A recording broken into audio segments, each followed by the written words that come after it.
Біздің Голливудтық қазақтар. Видеоны бастамас бұрын каналға тіркеліп, колокольчикті басуды ұмытпаңыз.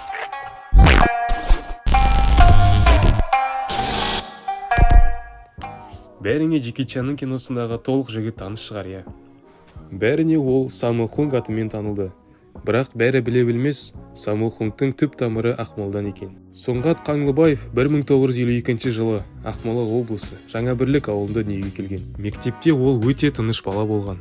8-ші сыныпты бітіріп, сол кездегі Целиноград қаласына көшіп келген.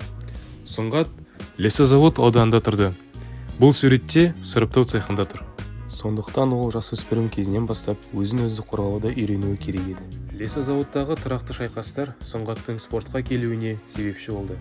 Дәлірек айтқанда боксқа. Аз уақыт ішінде облыс чемпионы атанды. Өкінішке орай Сұңғат КСР чемпионатында жеңіске жете алмады. Чемпионат жастар сарайында өтті.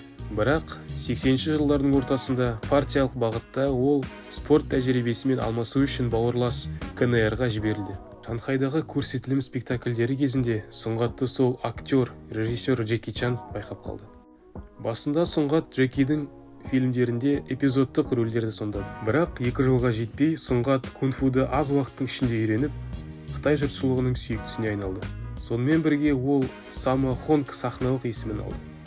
КСР одырағаннан кейін Саммо мансабын Голливудта жалғастырды және Қытай полициясы телехикаясымен кеңінен танымал болды. Айтпақшы, сонау 80-ші жылдары Сұңғат әйгілі кеңестік мәнделеп сырғанаушы Ольга Киммен танысады. Үйленгеннен кейін 2 ұл туылады, Нұралы мен Андрей. Қазір Сұңғат Қаңлыбаев Саммо Хунг зейнеткер. Бірақ ол әлі де Қытай нарығы үшін Джекидің фильмдерінде трюктар жасайды.